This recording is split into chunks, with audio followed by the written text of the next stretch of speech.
Hey, GeekingWatts here.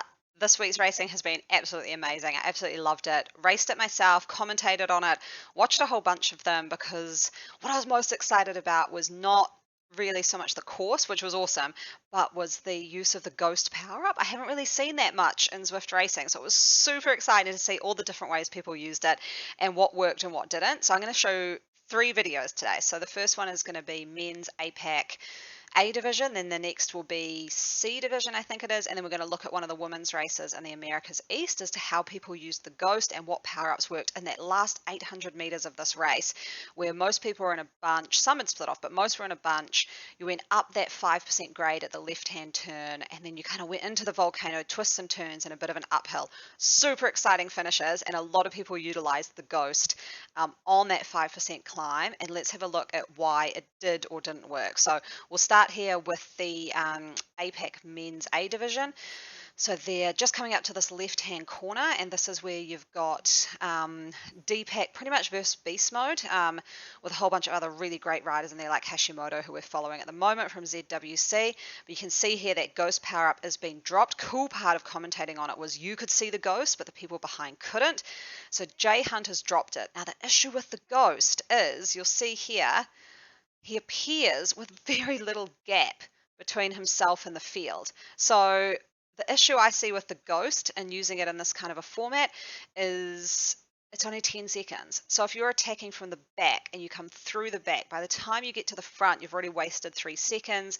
7 seconds later, you're not that far up the road. He's only got 1 second. So I'm not really sure this was the best place to use it, although I told my team when I was helping them out to DS that yes, they should use it here, but same example, so we'll see that in the women's race. But yeah, it just looks as though probably not the best place to be using it. But anyway, he's got a bit of a gap.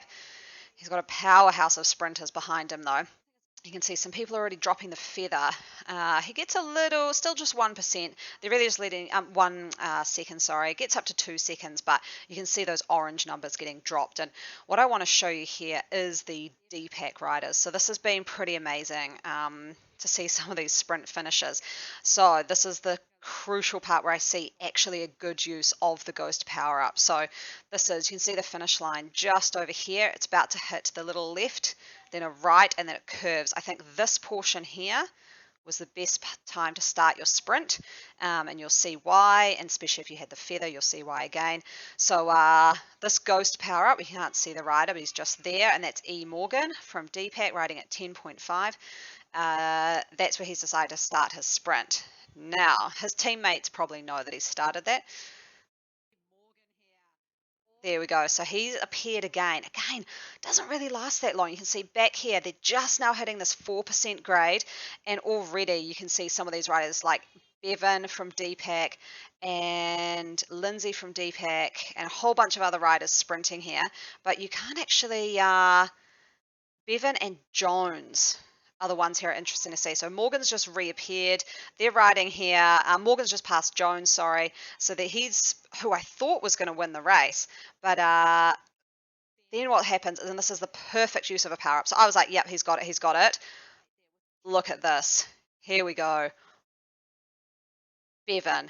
Drop the feather power up right where it's on 3%, right on that bit where it kicks up to the finish line. Ends up just nipping him at the line.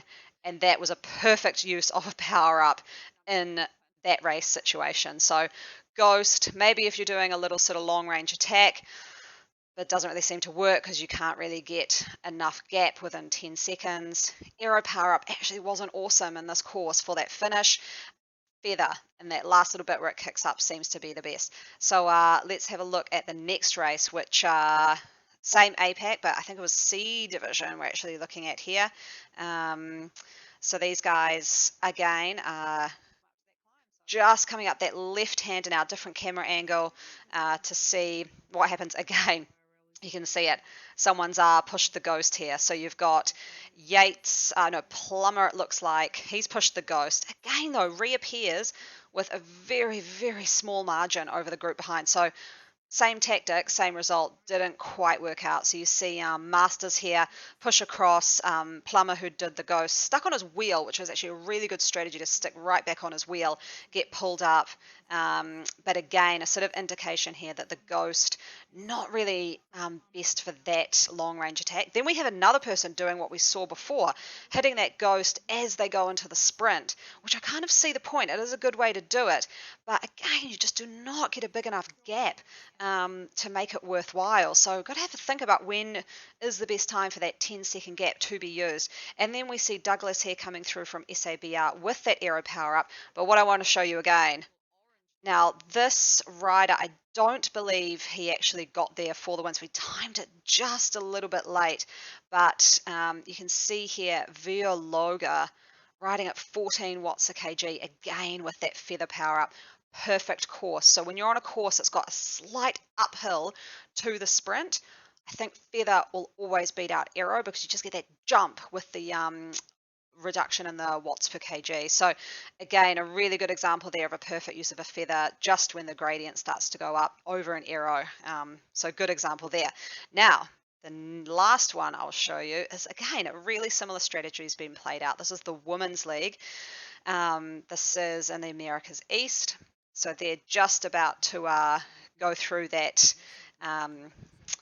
left-hand turn into that 5%, and it's almost playbook, right? What everyone thought would work is hitting that Ghost right when they're hitting that 5%. So they're just hitting up now. We've got Saris really versus Agowatt versus Finesse, and there we go. So we can see there that Ghost power up being dropped by Megan Rathwell here, hitting around 9 watts per kg. It's like someone's predicted it though, because they've Monks has gone up to 8.5 watts per kg, so it's like they kind of know that that's happening. But there we go.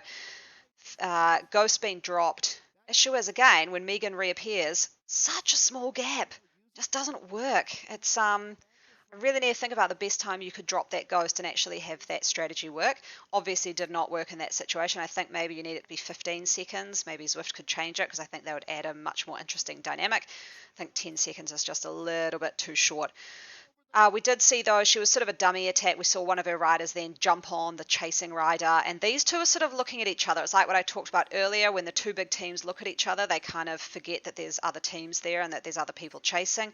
You can see some arrows being dropped, but again, exactly like what we've seen in the other sprints. It's almost exactly the same on 3 totally different races.